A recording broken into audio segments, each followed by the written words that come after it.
Stephanie Antin cracked the code for family travel using points and miles. Her family of 5 has traveled to 6 continents and dozens of countries for almost free. Stephanie is a travel coach specializing in bucket list family trips to places like Tahiti, Peru, Panama, Finland, French Polynesia, Japan, and Argentina, to name a few. Today, she explains how families can better strategize redemptions for business or first-class flights and practical ways to use points for luxury stays. Think picturesque underwater bungalows. I encourage you to connect with Stephanie Antin at almostfreefamilytravel.com and follow her on Instagram at almostfreefamilytravel.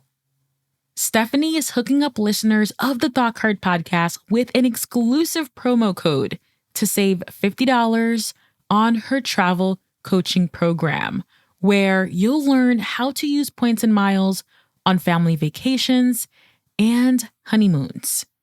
On average, her clients save $3,000 on their first vacation after completing the coaching program.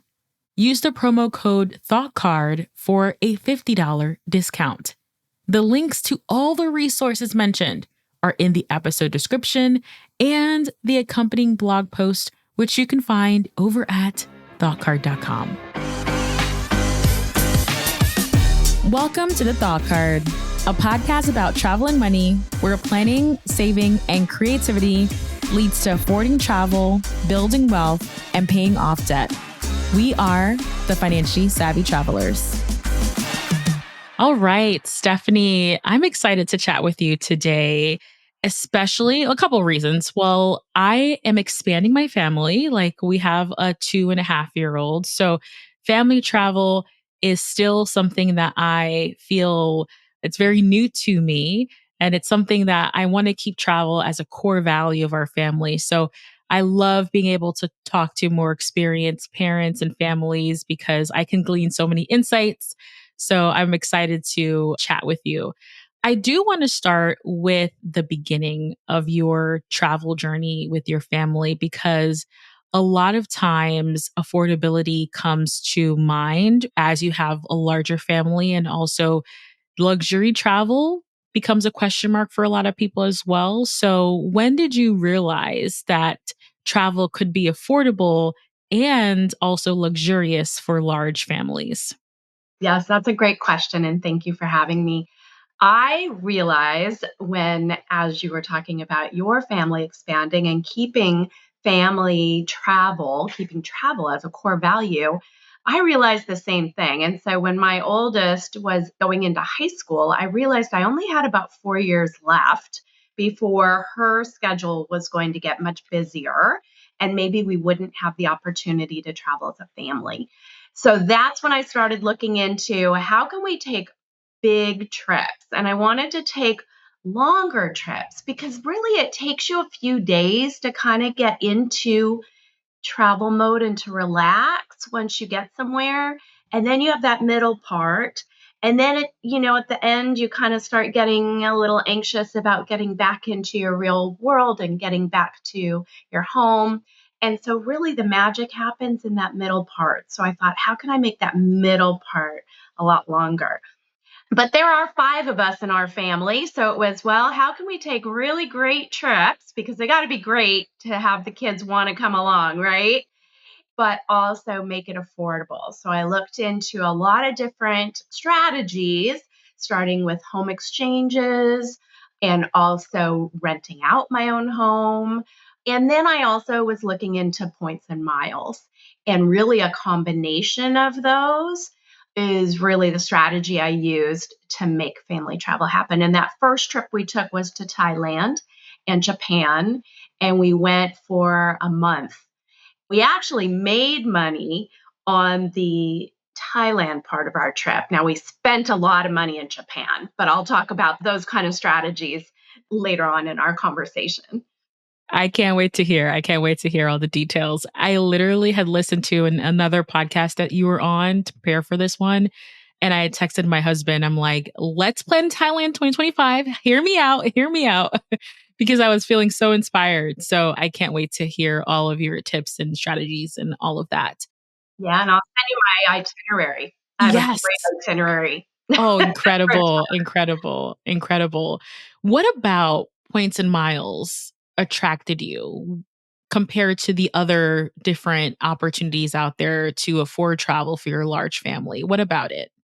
Yeah, well, with that very first trip, I started by looking into home exchanges, but you are limited to who wants to exchange with you.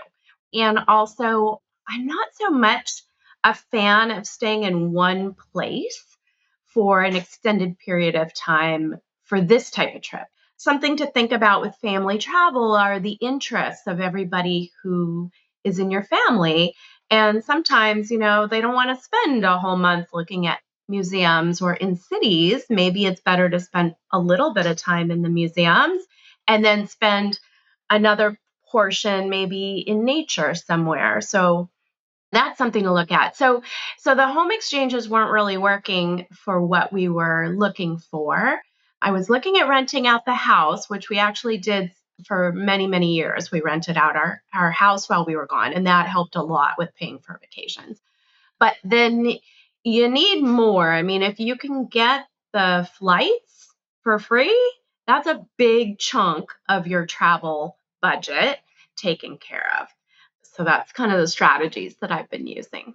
Yeah, I love that. I love that. Thank you for expanding on that. So, I want to break up today's conversation into three core themes because flights are absolutely important, especially when we're looking at international travel, lodging slash accommodation, hotels, that sort of thing, and then experiences and activities. So I want to start off with the flights portion. How can families better strategize redemptions for business or first class flights in particular? Family of five, how are you doing it? My philosophy has been if we're on the plane, that's a win. We are not big business class or first class flyers.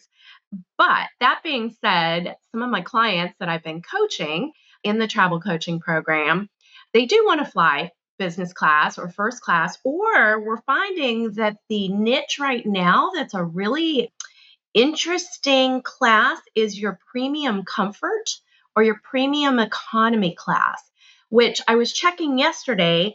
And there was a flight from Athens all the way to LAX for 15,000 flying blue miles. So that's KLM or Air France. And that was in economy. But you could go up to premium comfort for just 35,000 miles. So it wasn't really that big of a difference. And premium comfort gets you, the wider seats, you get the menu, you get food and drinks. You have only two people in your row instead of three. You're in your own section. I'm really excited about looking into that class of service. I'm thinking that might present an opportunity if you're trying to take five people, because otherwise, you just need more points. I love that because, like you mentioned, more points, more people, more points, that can be overwhelming for folks to kind of conceptualize how much they have to earn.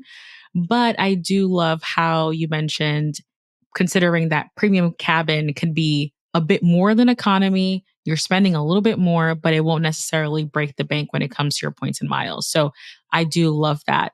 Let's talk about securing those upgrades, which I feel like premium cabin definitely falls into for. How are you and your family getting those upgrades and what would that look like for flights, generally speaking? Sometimes you can actually just secure those upgrades with the points originally when you book.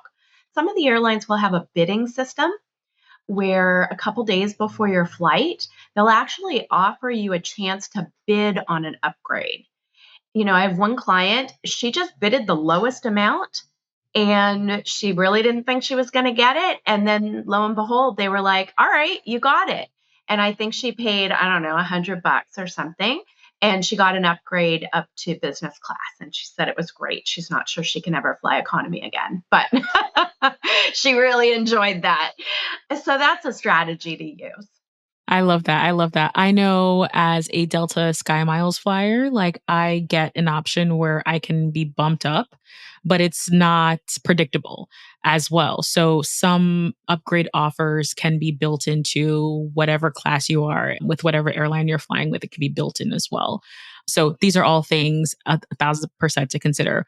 Would you consider your travel style to be more of like a point A to point B traveler with some of these upgrades and leisures like built in when possible?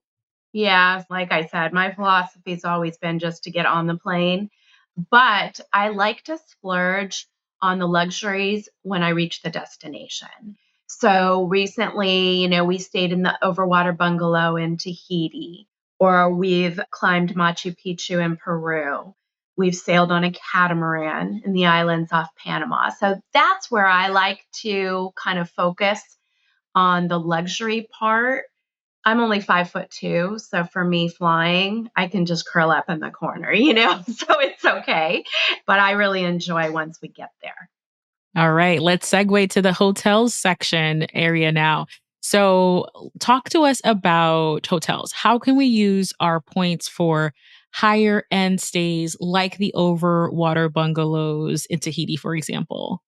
So the overwater bungalow, this was, something we really, really wanted to do while we're in Tahiti. It's kind of your like iconic luxury experience, right? So I actually used points to book that. It was a lot of points, but I was very strategic in the whole year, about a year in advance, maybe even more than that. How am I going to get all these points that I needed? I already had identified which hotel we wanted to stay at, about how many points I was going to need. And then this was one thing that was interesting. So I needed to find out how many people could you actually put in an overwater bungalow, right? Well, it turns out you can only put 3 people in an overwater bungalow. So then for a family of 5, we had to make a decision. Okay, so do we get 2 overwater bungalows for one night, or do we get one overwater bungalow for 2 nights and maybe get a discounted room somewhere else in the resort for less points, but we could all really be in the bungalow? And so we decided as a family, we're like, oh no, we want 2 full nights in the bungalow. So we went ahead and did that. And then we went ahead and got just a garden room for the overflow people. And that worked out really well. But I mean, I was for the whole year in advance or year and a half collecting those chase points, opening different credit cards, reaching subs, combining points, being very strategic about shopping portals and stacking rewards and just to maximize everything so that we could put it all towards that bungalow. And I think that's important to emphasize here is that there is planning involved, right? When it comes to points and miles, yes, there is an opportunity to do last minute travels, but a lot of times the best redemptions are when you plan in advance and you have a strategy of how you're going to get there. I love you have a two-parter. You knew how you were going to get there and you knew how you're going to use that. So is that something that you do typically speaking? Are you always looking that far in advance? Your other trips, how are you planning them when it comes to your hotel stays? Yeah, so I'm a planner. So I do plan very far in advance. And then in my coaching program, I work with the clients on how to strategize because for the most part, you want to have a plan. You don't just want to willy nilly, pick out credit cards and points because then you're not going to have this big pot of points that are you're planning to use for a certain redemption. If that's the case, if you really don't know what you're doing, then we go for some flex points that you have a lot of flexibility with. But it's better if you have a plan and then you know where you're going and you can collect those points knowing that you're going to need so many points for that specific redemption. Now, I don't want to skirt over the fact that you went to Tahiti on an overwater bungalow. How was that? Was it everything you had hoped and dreamed of? Was it disappointing in any ways? I'd love to hear about that. It was everything you would think of. And it was interesting because I did ask my 2 of my kids, it was their graduation trip, one from high school, one from college. And I said, you guys pick anywhere in the world, the 2 of you have to decide. And that's where we're going to go as a family. And they picked Tahiti. And my first thought was, that's a honeymoon destination. Why would we go there? And they said, oh, and we want to do the overwater bungalow. And I was like, really? That's what, okay. But I loved Tahiti. It is a beautiful, beautiful place. The people are wonderful. There's so much culturally, it's so culturally rich there, and just so many things to do. And we actually spent a week on the island of Tahiti, which most people kind of just breeze right through the island of Tahiti. But I want to make a plug for actually staying on the island of Tahiti because we went out to Chopu and they were getting ready for the Paris Olympics. And we went out and saw the wave there where they were going to hold the Olympic competition. And we went out to the past the end of the road and saw the lava tubes and went swimming in a cave, the black sand beaches. And it's just beautiful. And then we went over and spent 10 days in Maria. That was just lovely with 3 days in the overwater bungalow. And then we rented Airbnbs the rest of the time, which is a great fit for a large family as well. Gives you a little more space. You can also cook at home, so that helps with the budget. With a large family, there's different personalities, different interests. How are you able to craft a vacation where everyone feels seen, heard, has something memorable that they can take away from their trips? What are your go tos to make that happen? That is a really great question. So I do a lot of talking in advance with my family and kind of along the way in the planning stages, I'll ask them, do some research, tell me what you want to do. Or I'll come up with maybe, hey, we could do this or we could do this. What do you all think? For this trip to Tahiti, everybody was tired. They're like, we're all so tired from school and from work and just everything happening in our lives. We really want to go, but we don't want to run around. And I said, okay, I hear you all. And so I was very strategic. We only had a few tours in each place, and we kind of just took it very slow travel and enjoyed the beach and enjoyed just sitting outside and those kinds of things. We took one trip to Eastern Europe. It was a fabulous trip. That was also about a month that we were gone. But we came back from that trip and I said, what's our reflections? How's everybody feeling? How did you enjoy that? Highs, lows. And they said, you know what? Too much city, too many museums, too much running around.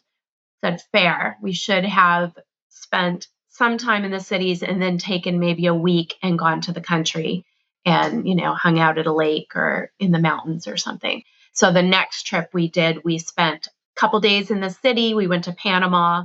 We went to the Panama Canal, the museums, Old Town, and then we spent 5 days out on the catamaran in the islands. So we kind of balanced it out. So you learn. You learn as you go, right? So I'm definitely hearing having conversations, getting them involved with that planning process. And I think a lot of travelers forget the debrief part. That's quite important. You'll learn more about yourself and your travel style, things that you could do better, even if you want to or don't want to even look at the financials at that time. But I always say a trip debrief can be so very, very powerful for your travels moving forward. So I absolutely, absolutely love that. Now we can segue to the experiences because you talked about so many great, incredible experiences in Tahiti in particular. Something that I feel like I'm not as good at when I think of points and miles is using these points and miles for the tours, for experiences and excursions. I'm all hotels and airfare. And I definitely feel like there's room for improvement. So, can you talk to us more about what does that look like to leverage points and miles to be able to pay for these experiences when we're traveling? Yeah, that's a great question.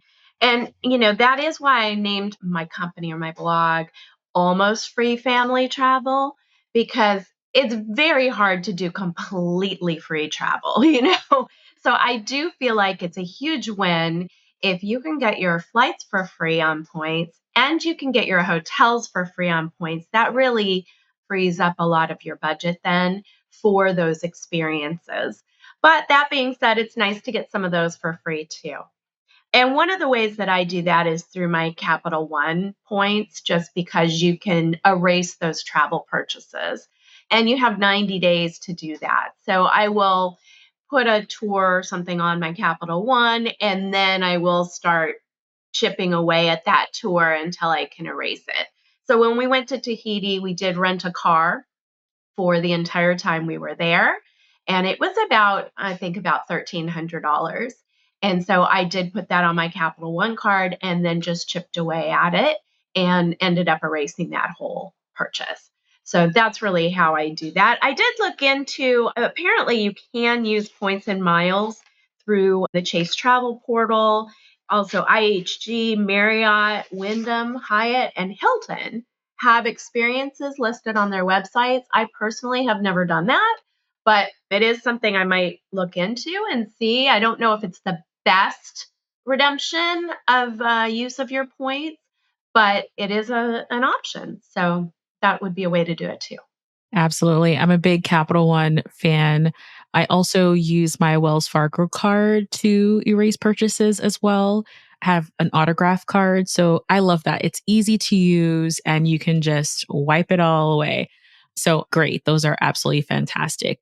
I do want to circle back because you mentioned that you have gone on vacations for a month with your family, which to a lot of people is a dream, but also can be like a long time to be traveling. So, how are you able to balance that time commitment and also your points and miles to last you that entire trip? Or are you just using them very strategically for certain aspects of your expenses? Love to hear more about that. Yeah, I mean, I think it's a balance, and for every trip, it changes.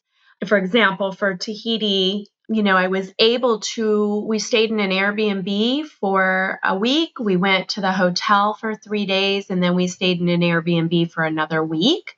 With points, I was able to erase the hotel. I was able to erase 1 week in the Airbnb and then half of the second week in the Airbnb. So for 2.5 weeks, we stayed, we only paid for half a week. So I think that's actually great.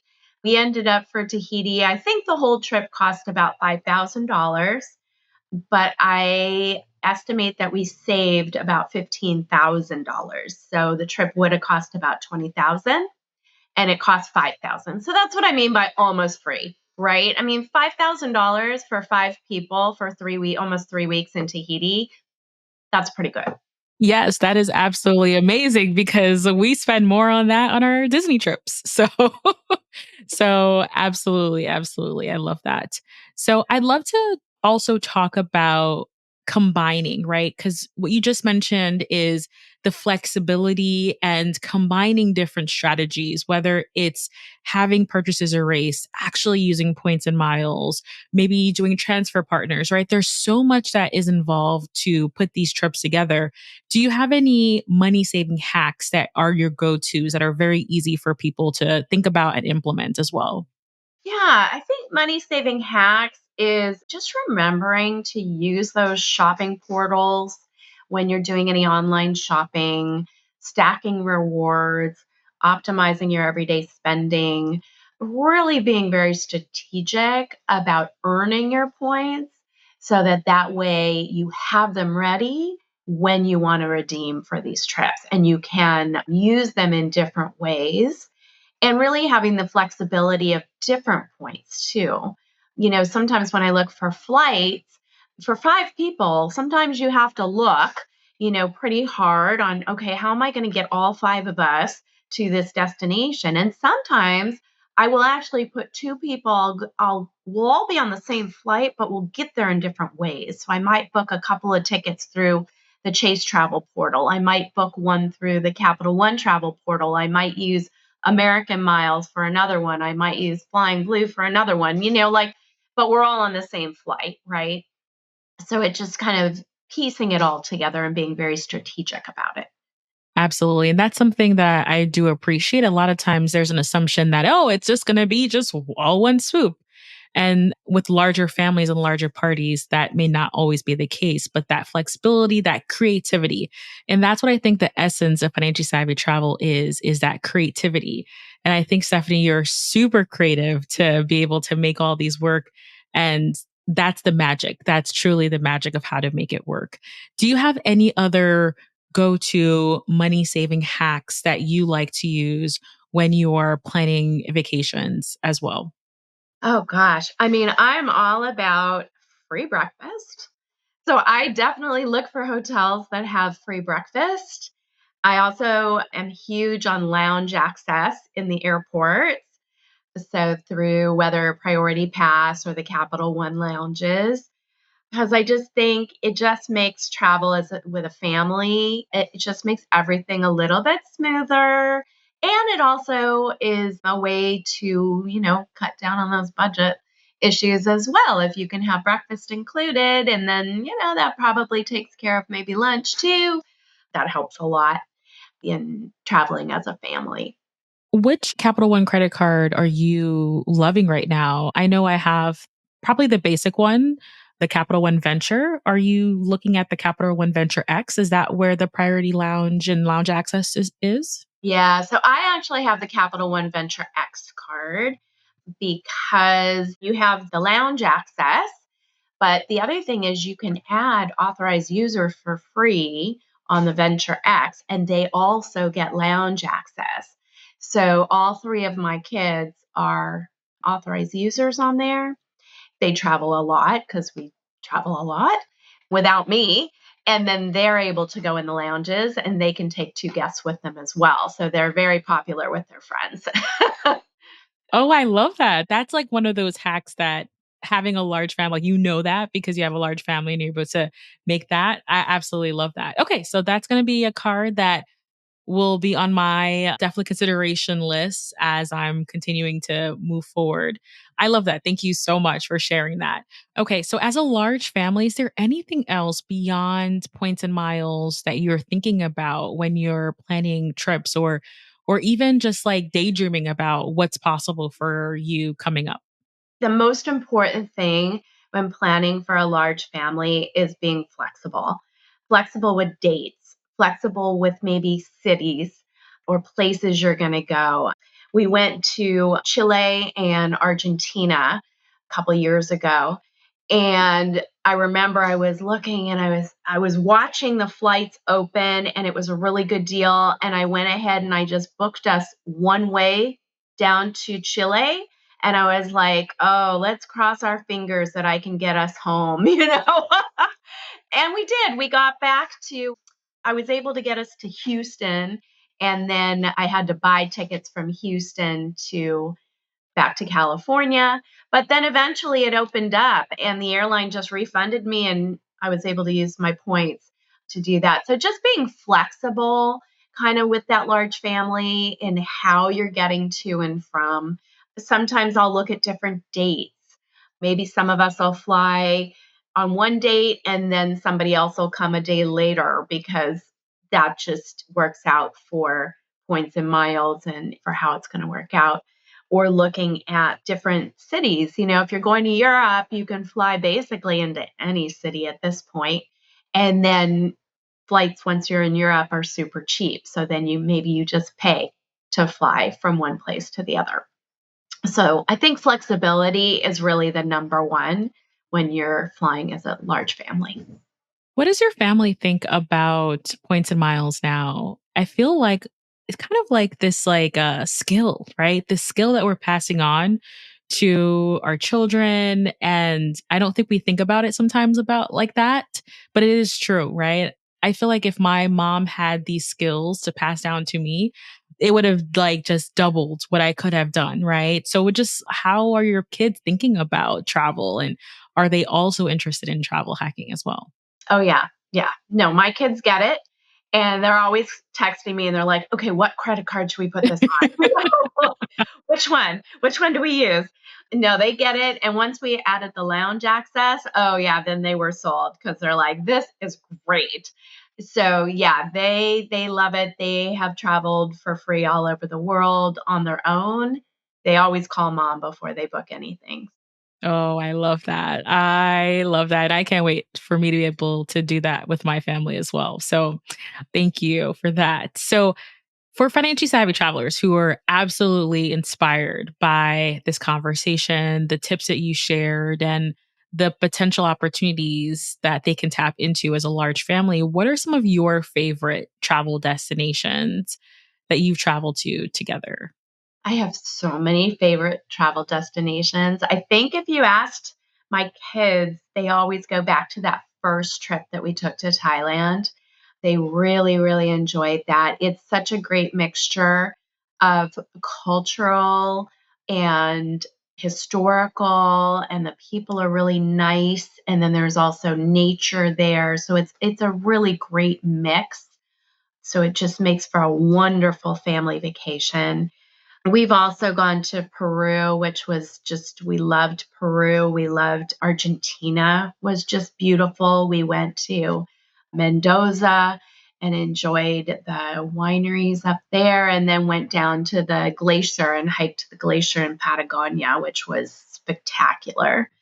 And then we took a trip to Ireland as well, where you could sleep in a castle and you could hike the cliffs. And, so that was really interesting. And then all the history and it just has a very interesting history there in Ireland. So we enjoyed that as well. So there are just so many places to go. And I really find that anywhere I go now is interesting, really anywhere. I just went to Kansas City for a conference and I found it fascinating. The train station was so interesting and the history there. And so I think anywhere you go is just really, really interesting. I couldn't agree more as well. So, last question here for you. What would you say it means to be a financially savvy traveler? What does that look like for you and your family? I think for us, it means that some people would say I'm frugal, but I don't think it's frugal. I think financially savvy is a good way to put it. We are trying to get the most value for our money with incredible experiences. And that's personal for everyone. That's why when we talk about first class or business class seats, that is a big value, right? And by all means, they should put their points there. For me, my philosophy is just get on the plane, hopefully not on the wing or, in cargo or something, hopefully on the plane. But then, we like to have these great, luxurious experiences once we reach our destination. So it just all depends on where you place your value. But being smart about it, being financially savvy about it, I think that would be my definition. Yes. And I think the biggest takeaway from this conversation for me is crafting your trips together as a family. And a lot of times I feel like I have this set way, like I'm looking for this particular experience, or I'm looking to do this particular way. And to make it work, sometimes you have to deconstruct and craft and figure it out and be creative and be flexible, like you mentioned. That to me was a huge lesson that I picked up from this conversation. And I really appreciated talking to you and chatting with you. And I can't wait for everyone to listen to this conversation. That's awesome. And I was going to add, like you said, you have a young child, and so traveling with a young child is going to look different than traveling with that same child when maybe he or she's a teenager, right? It's going to look very different. And just making sure the trip is crafted towards the age of the children so that it's enjoyable for everybody. I think that will make it more enjoyable for the kids and also more enjoyable as a family, making sure that it's really age appropriate and to their interests, geared towards. Absolutely. A lot of what I'm doing right now is definitely thinking about his needs and, what will make him happy, and definitely, absolutely finding a balance, right? Finding a balance as well. So I appreciate it.